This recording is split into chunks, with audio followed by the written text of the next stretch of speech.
Welcome to day 2 of the U.S. government shutdown. On today's episode, we'd rather lie about 10 million undocumented people getting health insurance than in any way explain to you that pretty much all of you are going to have at least 25% costs raise for your insurance, if not 75%, and or just lose your health insurance altogether. What the Democrats are trying to do is keep the last vestige of Obamacare from being eliminated, roll back all the changes they want to make to Medicaid, which are just dangerous and will get people killed, and put, some kind of safety net back into pharmaceuticals. So something like insulin isn't $10,000 a dose. But instead, you will hear every MAGA on this platform screaming that the government shutdown is totally worth it because we can't let 10 million people who pay taxes, they just aren't here legally. We couldn't possibly let them get a Band-Aid. For $6 million, we will fly 800 military men into DC for what could have been an email. For over 40 million and counting, we will let Trump golf every weekend on our dime. We'll let Trump's granddaughter use the White House to launch her fashion line. But heaven fucking forbid, the very people that keep our society going, from picking crops in the field to getting our food delivered, heaven fucking forbid they get a Band-Aid that they're already paying for. The Republicans would rather shut down the government and lie to you than help you face the reality of what your insurance is going to look like next year. Because the 1%ers need that tax cut. Fuck it if you get ganged. Does anybody remember that one thing called Project 2025? For those of you who don't remember, allow me to jog your memory banks. Project 2025 was a fear campaign that Democrats and biased media were running with for half of 2024. They all tried to convince us that Project 2025, they're not talking about it now because they're embarrassed of it, was something that Donald Trump was going to run with, and if he became president, he was going to implement it and he was going to destroy America. In fact, I think Project 2025 was something that the liberal left just made up, just to see if they can get something that would stick to Donald Trump. That video was made around 7 months ago, and oh boy, it did not age well. Now, I want you to leave a comment below or raise your hand if you remember being called a fearmongerer during the election cycle for talking about 2025. I want you to continue raising your hand if you specifically remember Donald Trump tweeting out July 24th, 2024, "I have nothing to do with and know nothing about Project 2025. The fact that I do is merely a disinformation campaign put out by the radical left Democrat thugs. Do not believe them. Signed, DJT. The gaslighting from you guys is absolutely insane, and I'm not even going to read this whole thing right now because I know you guys have already seen it. It is hella viral, but as most of us already know, Donald Trump tweeted out today, October 2nd, that he has a meeting with Russ Vought, he of Project 2025 fame, to determine which of the Democrat blah, blah, blah, blah, blah, blah. He's admitting he knows not only who the author of 2025 is, but he is working with him. He's understood Project 2025 this whole entire time, yet he only lied to you because he specifically knew moderates, independents, fence-sitters would not have voted for him if he championed Project 2025, because the majority of the country knew that what was inside the document of Project 2025 was so abhorrent, it was unpopular. But anyways, I just want to leave you with this final thought. If your president is willing to lie to you literally about absolutely anything or things of this magnitude, what else is he willing to lie about? I.e. the fucking Epstein files. Anyways, my name is Mercedes Chandler. Give me a follow or you won't see my face again. Thank you. Goodbye. As you know, and as she knows better than anyone, I have nothing to do with Project 2025. Hey, was just taking a nap so I look a little crazy, but do yourself a favor and go over to oversight.gov. It's gone. It says, due to lack of apportionment of funds, this website is currently unavailable. And just so you know, what is supposed to be here is a searchable database of reports. Things like reports from investigations or audits, all things run by the inspectors general. And even though they have all these stupid banners up, USA.gov works, as does the State Department.gov, as does regulations.gov.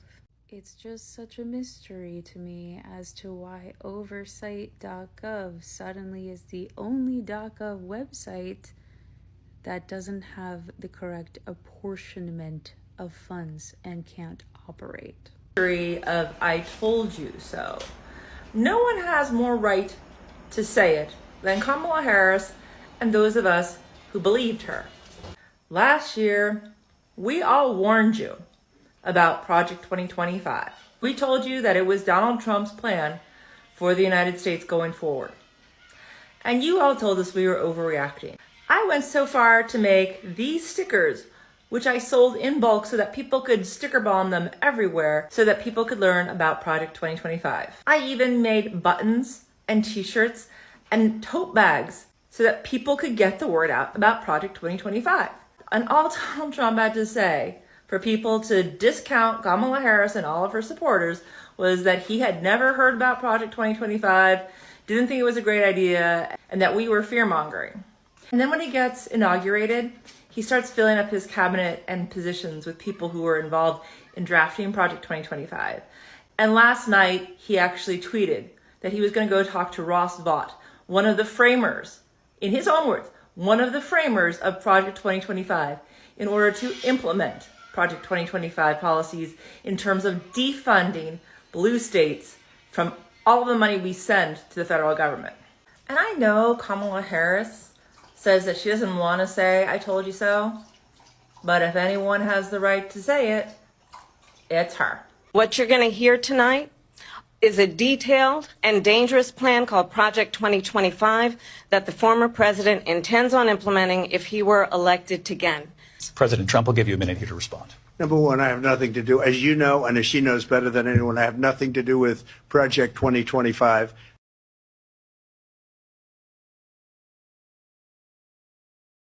If you needed any further proof that this administration is terrified because they are losing control, look at what's been happening around the Super Bowl. Recently, Bad Bunny, who is a Puerto Rican pop star and one of the biggest stars in the world right now, was announced as the halftime show performance for this year's Super Bowl. For those outside of the United States, the Super Bowl is the single biggest event in America every year. It is the most televised event in America every year. People pull out all the stops for this, and if you are selected to be a performing artist for the Super Bowl's halftime show, that is a big deal. It doesn't get bigger than the Super Bowl. It is seen domestically as the symbol of Americana. See, Bad Bunny has been very vocally critical of the freezer roaches, you know exactly who I'm talking about, and that pisses off the current White House administration because the freezer roaches are the only loyal army they have. In response, Corey Lewandowski, who is a very close advisor of the current Secretary of Homeland Security, Kristi Noem, has said that they are going to send ICE agents after anyone who attends the Super Bowl this year in response for them picking such an un-American performer. If you are trying to institute a dictatorship in America, like Donald Trump and his cronies currently are,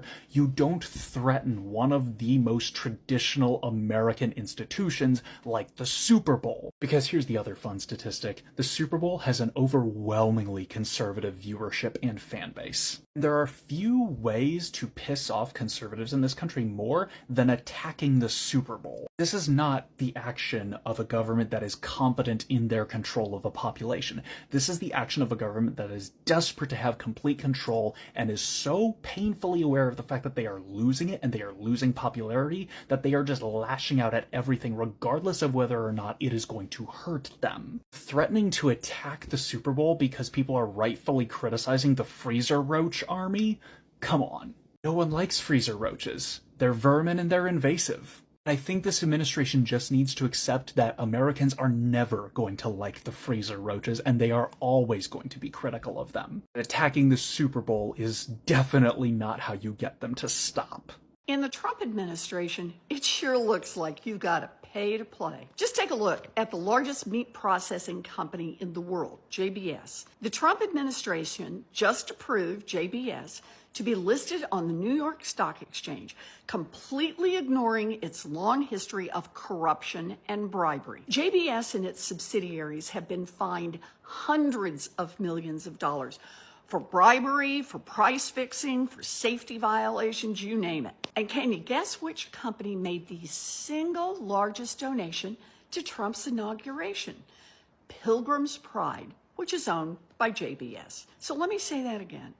After a decade of trying and failing to get the green light to go public on the stock market, Pilgrim's Pride paid Donald Trump's inauguration fund more than the contributions from Apple, Amazon, Meta, and Google combined. And now, suddenly, Trump's SEC gives them the go-ahead. That sounds pretty fishy to me.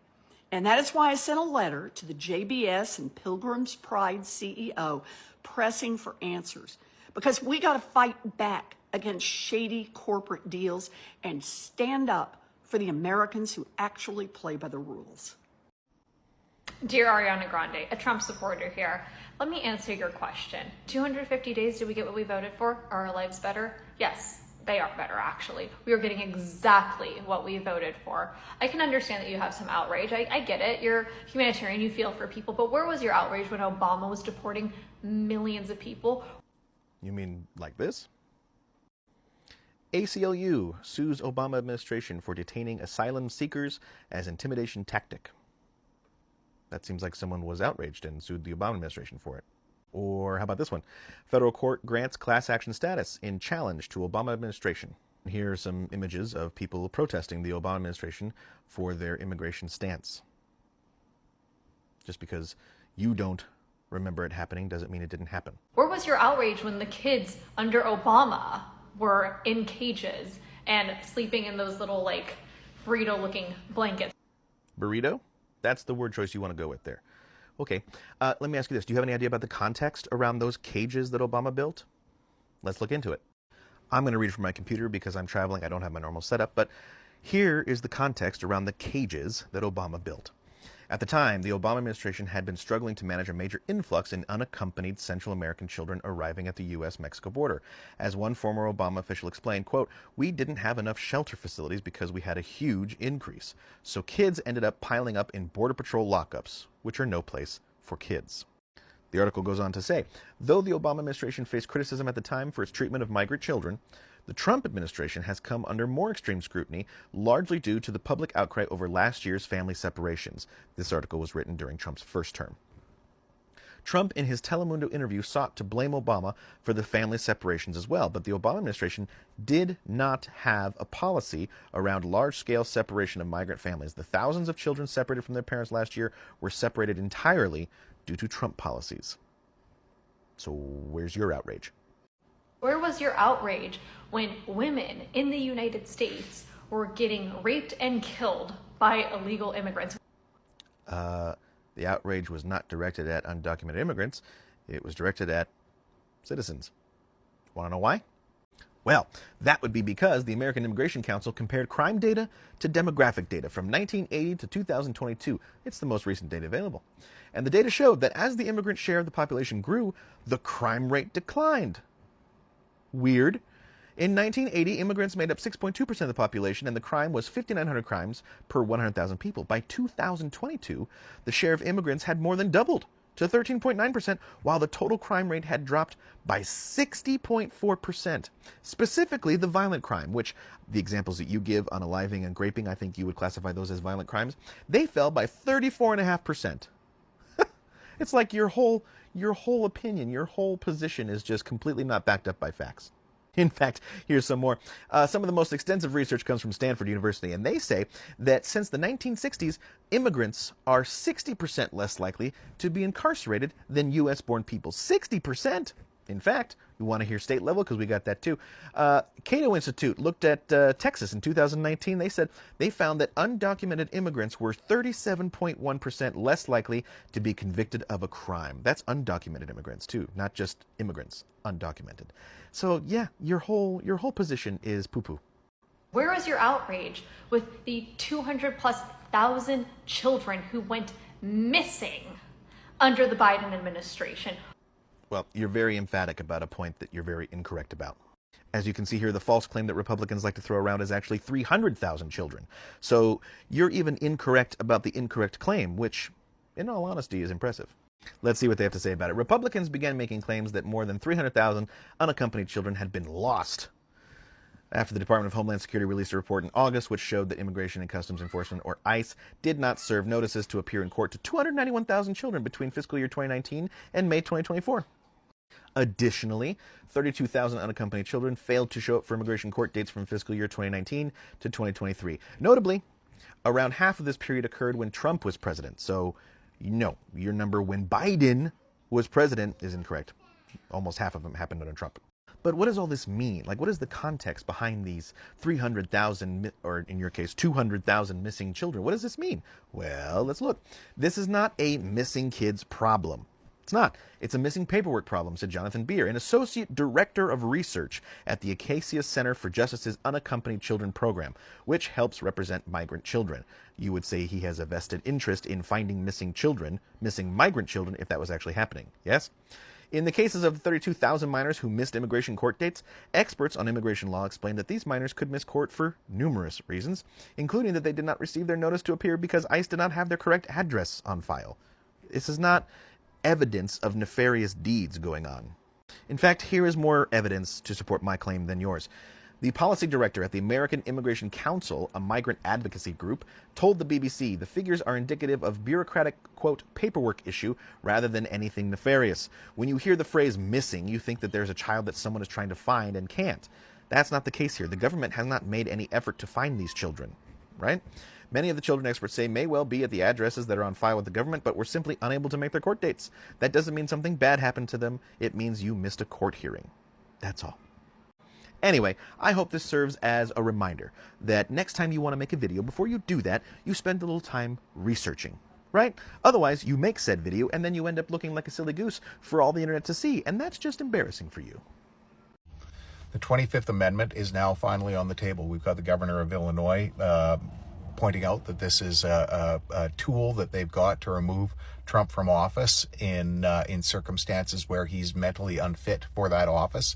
And if you look at everything that he's done, you can see he's mentally unfit, but it's getting worse. And you see this speech that he gave to the military brass the other day. I mean, that guy's, he's a guy who's not healthy, and he's not mentally healthy. And the thing that's missing, I think, is something in his brain to make him have any moral sense. He has no concept of people outside of himself. And right now, the entire U.S. country, people are working to pay taxes, and those taxes are just for the purpose of benefiting Trump. Like, everything is now just for Trump.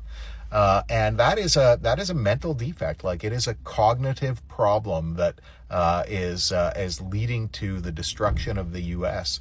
And so it is right to have this conversation. But the problem is, of course, it is not likely to ever be the remedy that people would like, because it requires the vice president to step up and start doing something. It requires all of those appointees by Trump in his cabinet to agree to do it. And then, of course, Trump can contest it. And all of these people are beholden to Trump, and they are his close people who he put in there because he trusted them to go along with his crimes. And so those people are not likely to ever do this, to rely on the 25th Amendment. But there's a lot of elected officials out there, the other Republicans, as Senate and Congress people, who should be having this discussion. And we have to, it is incumbent upon Americans, not me, I'm a Canadian, but incumbent upon Americans to have this discussion and to keep this discussion going.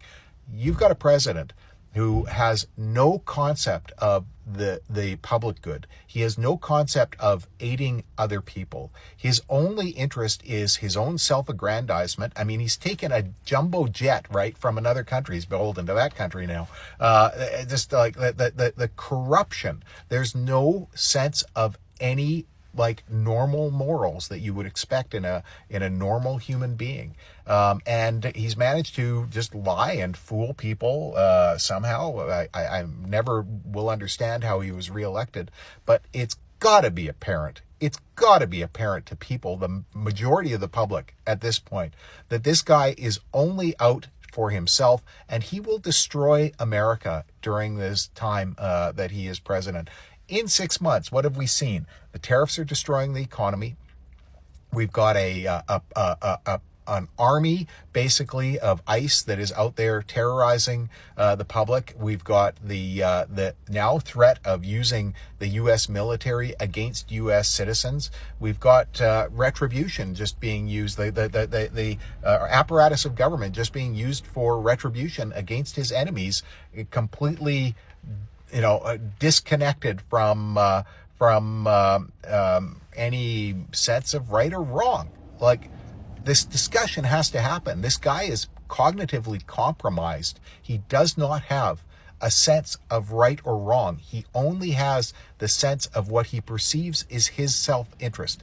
And that is the only thing he's working on. This is a mental problem. And so this discussion has to take place. I don't think America can recover in a generation from the damage that's been done in the last 6-7 months.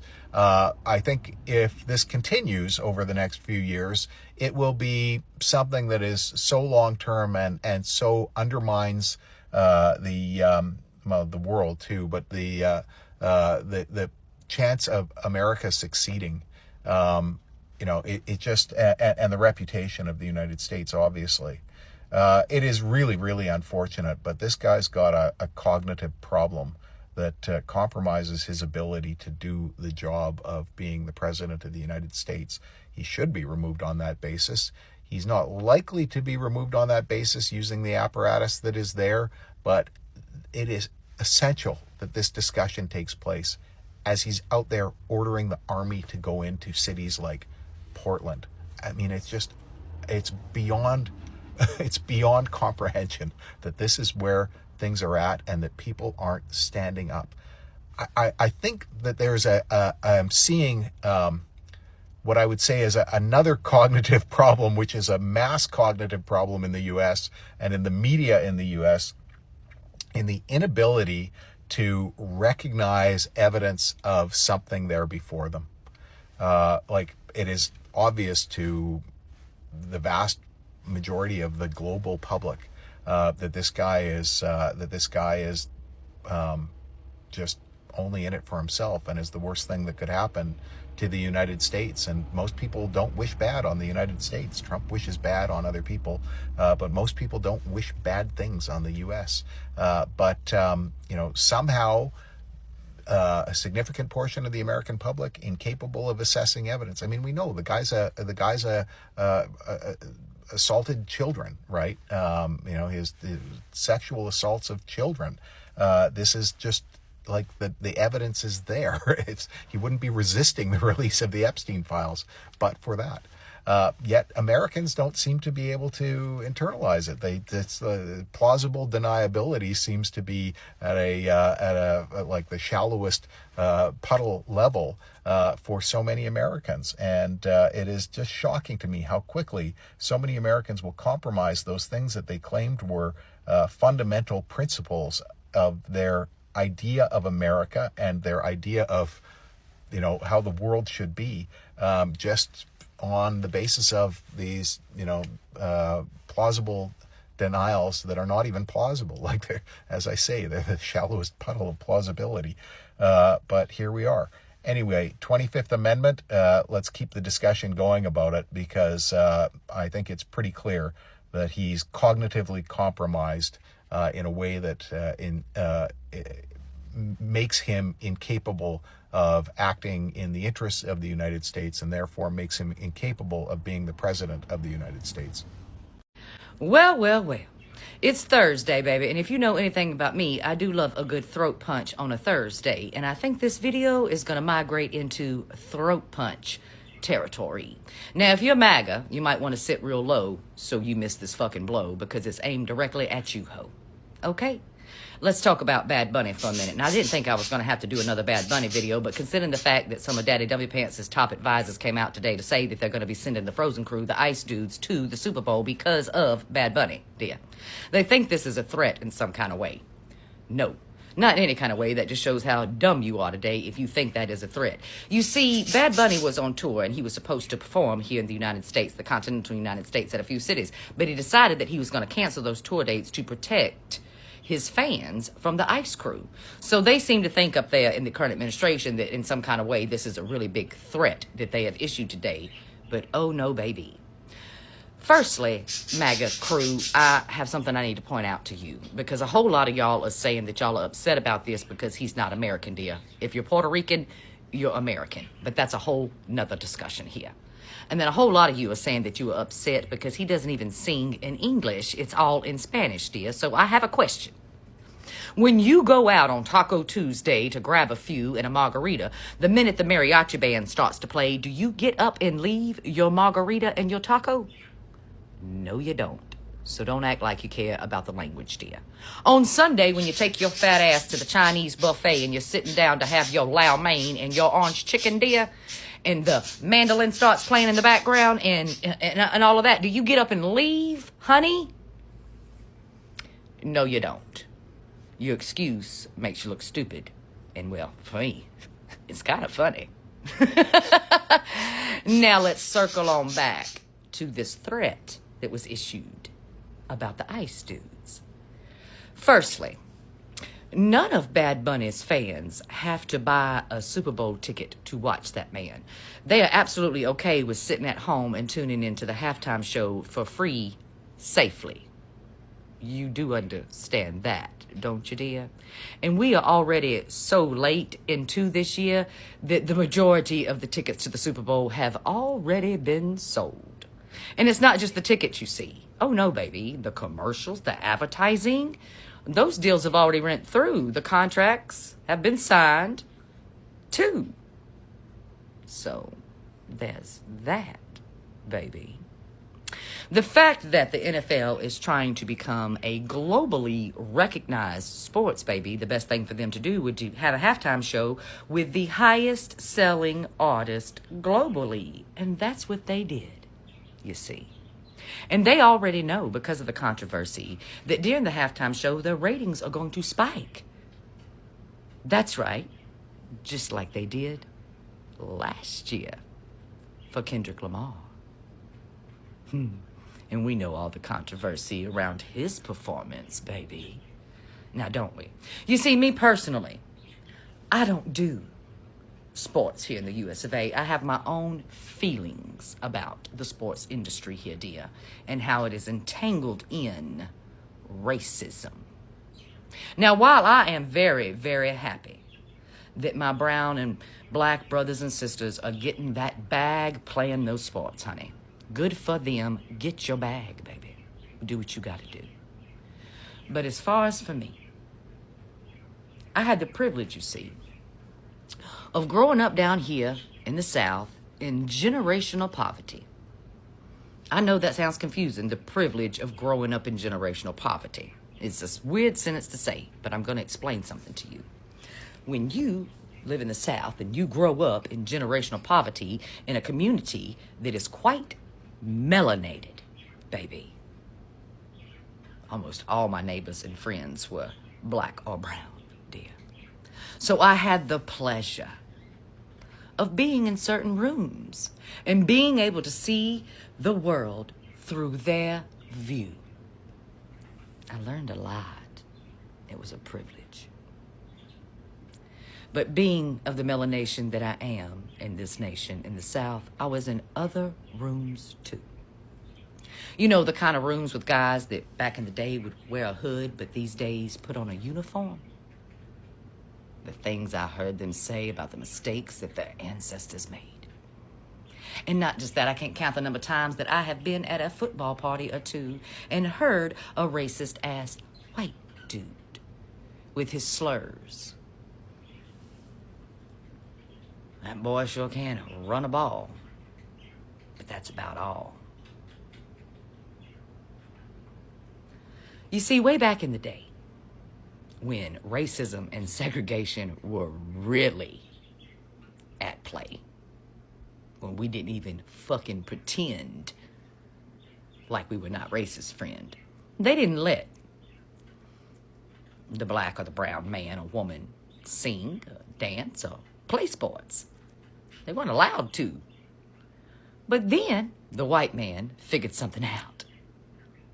Yes, that the white man would pay to hear that black man and that black woman sing or play that instrument, dear, blow that horn.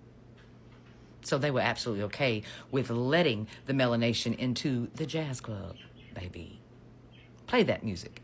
You're not allowed to use the bathroom in here. You can't eat here, dear.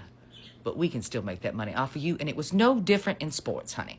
When they found out that that black man could hit that fucking baseball and that the white man would pay would pay good fucking money to watch him hit that ball, well, then it was okay to let him hit that ball, even though his own family couldn't even buy a ticket into the stadium to watch their father play.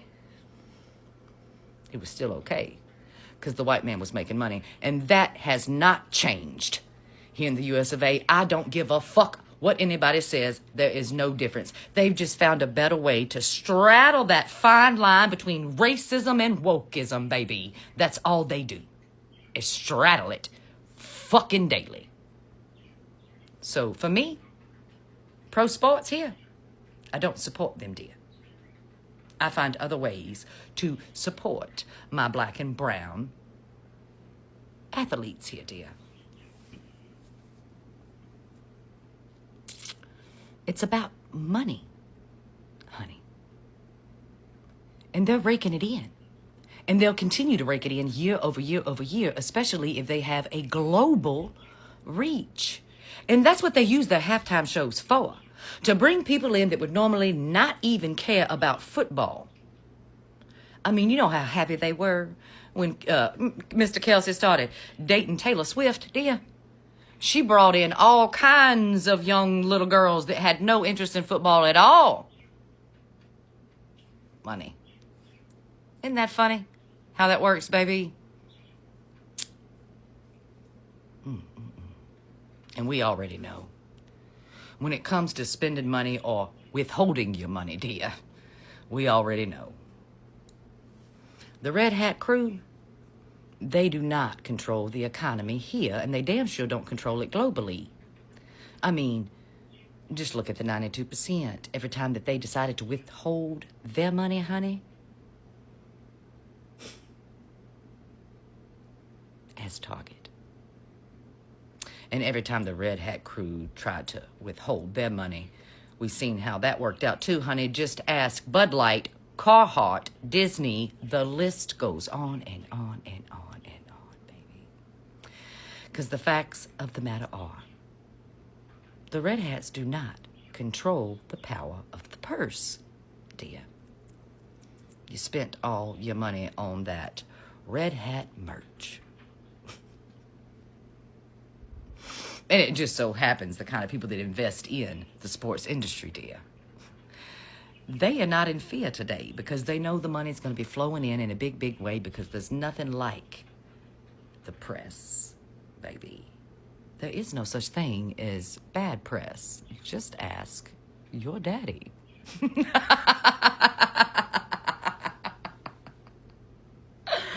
So Bad Bunny ain't going nowhere today, and I think we should touch on the fact about this. If he is to go after that contract has already been signed, well, if you know, you know. I guess you could say Bad Bunny would get paid double today. So if you do want to try real hard to make him go, I'm sure he'll be okay with that, because he'll still get paid. And so will everybody who were counting on with their money and their advertisement dollars for Bad Bunny. The lawsuits, baby. And the NFL is about making money.